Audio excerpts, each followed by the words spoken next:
राधे राधे दोस्तों। आज मैं आपको श्रीमद् भगवत गीता के तीसरे अध्याय के महत्व का पाठ कराने जा रही हूँ। तो कृपया करके ध्यान से सुने और इस पाठ को सुनने का महत्व प्राप्त करें। श्री नारायण जी कहते हैं, हे लक्ष्मी, एक महामूर्ख व्यक्ति अकेला ही वन में रहता था। गलत कार्यों के कारण उसने बहुत सा धन इकट्ठा किया। किसी कारण से वह धन सारा जाता रहा और वह व्यक्ति बहुत ही अधिक चिंतित रहने लगा। किसी से पूछता कि कोई ऐसा उपाय बताओ जिससे पृथ्वी में गड़ा हुआ जो धन है वो मुझे मिले। तो किसी से पूछता कि कोई ऐसा उपाय बताओ जिसे करने से पृथ्वी में जो गड़ा हुआ धन है वह मुझे दिखने लग जाए। किसी ने कहा, मांस मदिरा खाया कर। तब वह खोटे कर्म करने लगा, यानी चोरी करने लगा। एक दिन धन प्राप्त करने की इच्छा करके वह चोरी करने गया। तब मार्ग में उसे किसी ने मार दिया। तब उसने प्रेत की योनि पाई। उस प्रेत योनि में उसे बहुत दुख हुआ।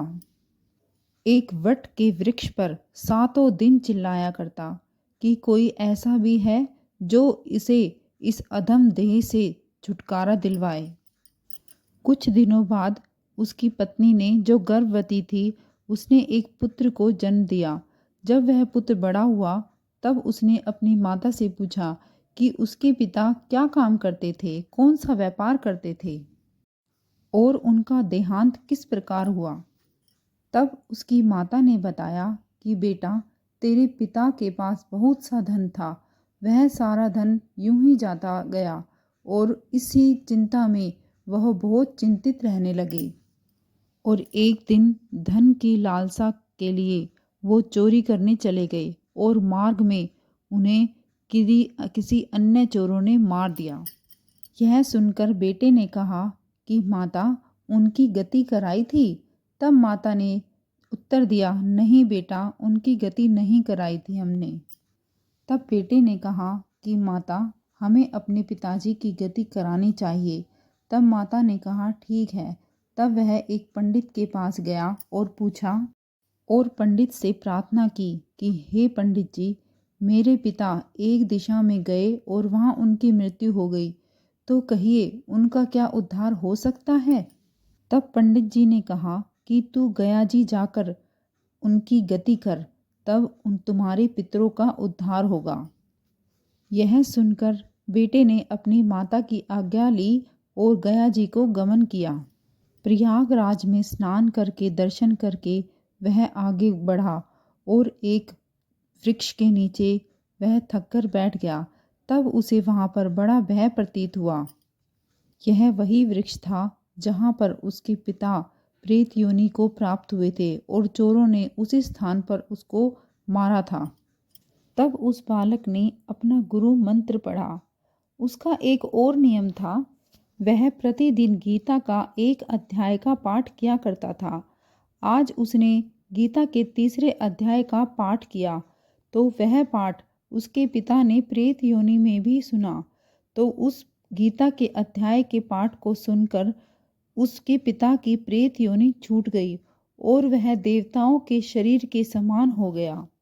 स्वर्ग से विमान आए और वह विमान पर चढ़कर अपने पुत्र के सामने आया और अपने पुत्र से कहा, हे पुत्र, मैं तुम्हारा पिता हूँ और तुम्हारे इस पाठ के करने से मुझे देवताओं के समान शरीर मिला है।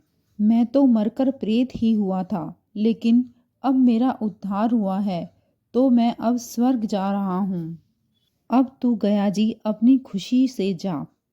तब इतनी बात सुनकर पुत्र ने कहा, हे पिताजी, और कोई आज्ञा मुझे दो, तब मैं आपकी सेवा करूं। तब उस देवदेही ने कहा कि हे पुत्र, देख, मेरी 7 पीढ़ियों की देह इस नरक में पड़ी है। अब तू उन्हें गीता के तीसरे अध्याय का पाठ सुनाकर उनको भी मुक्ति प्रदान कर। इतना कहकर वह स्वर्ग चले गए। तब इस बालक ने वहीं गीता के तीसरे अध्याय का पाठ पढ़ा और सब पितरों को उनका पुण्य देकर उन्हें वैकुंठगामी किया। जो प्राणी गीता के पाठ का जाप करता है या सुनता है, उनके फल मैं कहाँ तक कहूँ, यह सब कहने में आ ही नहीं सकता। तब श्री भगवान जी बोले कि हे लक्ष्मी, यह गीता के तीसरे अध्याय का फल मैंने तुमसे कहा है और तुमने यह ध्यान पूर्वक सुना है। तो दोस्तों, ये था गीता के तीसरे अध्याय का फल। अब आगे की कथा श्रीमद् भगवत गीता के तीसरे अध्याय का मैं जाप करूँगी आपके सामने और जल्द ही उसे प्रस्तुत करूँगी। तब तक के लिए, इतना सुनने के लिए आपका बहुत बहुत धन्यवाद। राधे राधे। जय श्री कृष्ण।